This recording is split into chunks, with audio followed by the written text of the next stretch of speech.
La bière, ce savoureux mélange d'eau, de malt, de levure et de houblon dont Lucien serait ici le grand alchimiste.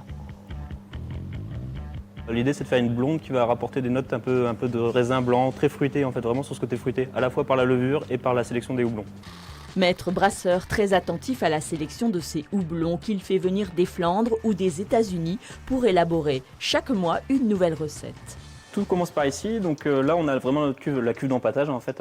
On va retrouver notre broyat de céréales avec de l'eau chaude. Le but c'est d'extraire et de transformer ces sucres, le sucre de l'amidon en fait tout simplement en sucre simple et de le récupérer en fait, récupérer un jus chargé en ces sucres et en ces arômes de malt qu'on va appeler le mou, qui va derrière partir en cuve d'ébullition juste derrière. Le gros avantage en fait c'est de faire des bières qui vont nous ressembler. Et à partir du moment où on met un peu de notre personnalité dedans, ça fait tout de suite écho. C'est pas juste faire de la blonde pour faire de la blonde.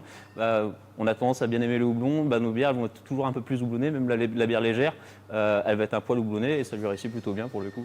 Une réussite pour une moisson de médailles dans une compétition où des centaines de bières sont testées à l'aveugle. De quoi confirmer le talent de cette microbrasserie artisanale fondée par 3 copains. Je ne sais pas si l'aventure aurait été la même si on avait lancé ça sur la métropole. La Côte est un endroit où on est resté sur des bières assez traditionnelles. Et nous, on est arrivé avec des styles qui sont un peu plus modernes, des styles qui nous plaisent, avec des influences internationales. Et du coup, il y avait une partie des gens qui étaient présents sur la côte qui cherchaient à avoir ces styles-là. En 3 ans, la brasserie boulonnaise a créé plus de 40 bières, certaines affinées en barriques. Elle produit cette année 1500 hectolitres et crée des emplois, toujours sans se prendre au sérieux. On veut garder ce côté très créatif.